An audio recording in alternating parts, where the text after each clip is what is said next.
Alright folks, we're back, and as you can see, I've got my countertop all cleaned up. I got that cleaned off because I was processing that pork up there. So I got that cleaned off, wiped up nicely, and I got the spare rib broke up into parts, and I got it in a bowl now. And I also have my bowl of marinade that I'm going to use to marinate this pork in. So the marinade is a base. It's really simple recipe, and it's really simple as far as the portions. What I have is some turbinado sugar, granulated onion, sesame oil, black pepper, crushed red pepper flakes, some Chinese fried spice, and some red food coloring. Now with those ingredients, they all were equal portions at 1/2 of a tablespoon.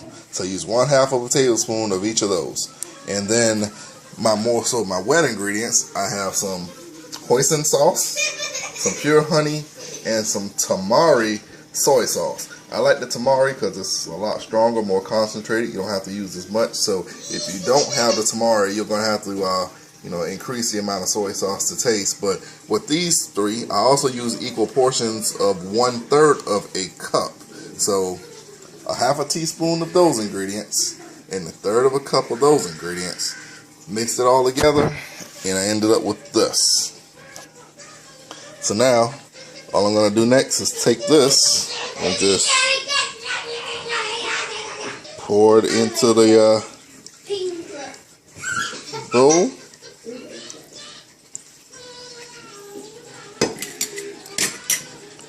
And then just kind of mix it around to get everything coated.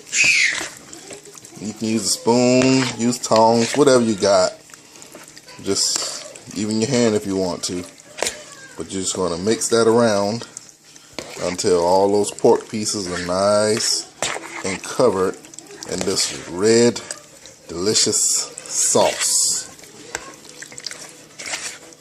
And so now, after it's all done mixing, and see, we pretty much got everything covered pretty good. I'm just going to take that, put it in a Ziploc bag, and put it in the refrigerator for like at least 12 hours.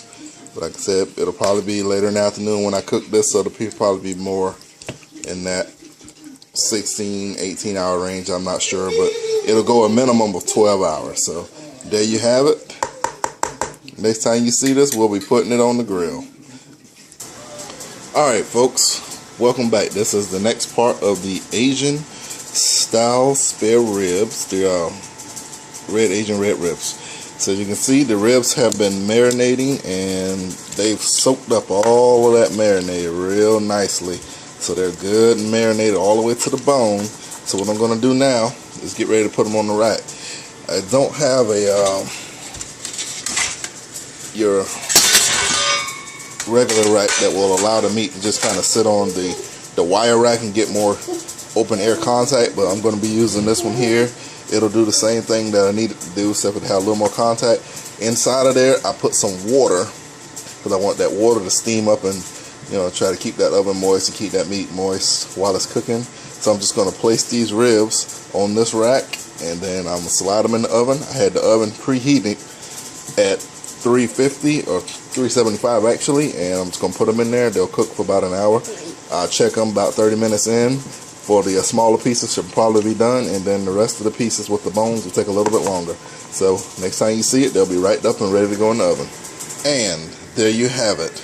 As you can see, those ribs are placed on that rack, and I'm about to put them in the oven, and the next time you see them, they will be done. But I will tell you how the cooking process goes, and then we'll do a taste test, and you can be the judge for yourself. Alright, ladies and gentlemen, this is the end result of those ribs after I took them out. Again, they cooked for just about an hour, and they are absolutely delicious. My harshest meat critic, Mini Me, ate it down to the bone, so that's how I know it's good. Whenever she eats the meat and swallows it, it's perfect, because other than that, she'll be the first one to put it back on the plate. So that is the end result of the Asian style red spare ribs, and they did come out well. So I hope you take this recipe, try it out. You know, you can change it up, but you know, I gave you some basic ingredients.